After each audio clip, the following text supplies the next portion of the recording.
Super Tucanos share one FLIR Ball for 2 aircraft. AFP owns the night against the NPA. Please like and share the video, and subscribe to the channel. 2 of the A-29B Super Tucano light attack aircraft of the Philippine Air Force were assigned to the Edwin Air Base in Zamboanga City recently. The aircraft were given a water cannon salute and a blessing ceremony later upon their arrival there. The missions of these Super Tucanos will be to provide close air support, intelligence, surveillance, reconnaissance and attack missions in the area of operations of the Western Mindanao Command. One thing I noticed about these 2 aircraft, though, from looking at the pictures, is that only one of them was equipped with an Electro-Optical forward-looking infrared device, or what's called as a FLIR Ball. I'm not sure if there are actually 2 of these devices, but that only one was fitted for this particular flight, or that the Air Force only has one of these devices for every 2 aircraft, and that their doctrine is to have 2 of the aircraft share one of these devices, perhaps as a cost-cutting measure.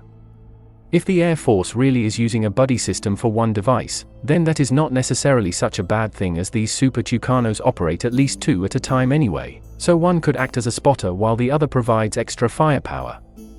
The only issue with this setup, though, is if something happens to the aircraft carrying the FLIR Ball on its way to the target, like have a malfunction, for example, then the mission could then be cancelled. But since these are brand new, then the chances of that happening is at a minimum.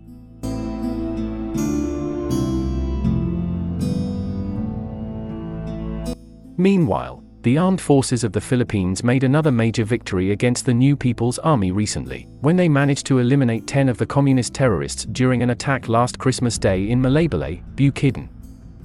The armed forces of the Philippines said that this attack showcased some of their newest assets, namely the Super Tucano aircraft, the autonomous Truck Mounted-howitzer System or ATMOS self-propelled howitzer, and unnamed drones, likely to be the Hermes 450 or Hermes 900. The Hermes drones were used to locate the exact position of the terrorists before the Super Tucanos and ATMOS opened fire on the location. This seems to be the baptism of fire in actual combat for the ATMOS here in the Philippines, or at least one of the first ones for it. The ATMOS reportedly were inside Camp Battalion in Malaybalay when they fired at the target, which was 10 kilometers away, while the Super Tucanos also dropped several 114-kilogram bombs at the target.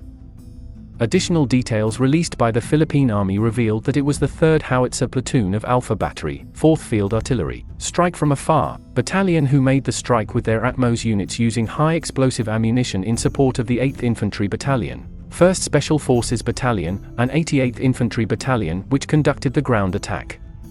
What impressed me most about this operation is that it was done in the cover of darkness. It happened before dawn on Christmas Day. Pictures of the ATMOS being operated at that particular time also showed that it was still dark when the operation began.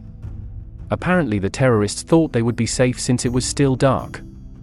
But the Super Tucanos, ATMOS, and Hermes drones were already operating very well even at that time.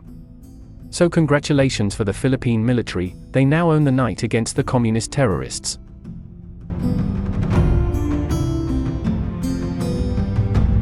To summarize, the Super Tucano aircraft of the Philippine Air Force seems to be operating on a buddy system, sharing one FLIR Ball for every 2 aircraft, while the armed forces of the Philippines used their newest assets like the Super Tucanos, ATMOS, and Hermes drones to make a devastating strike against the New People's Army even under the cover of darkness.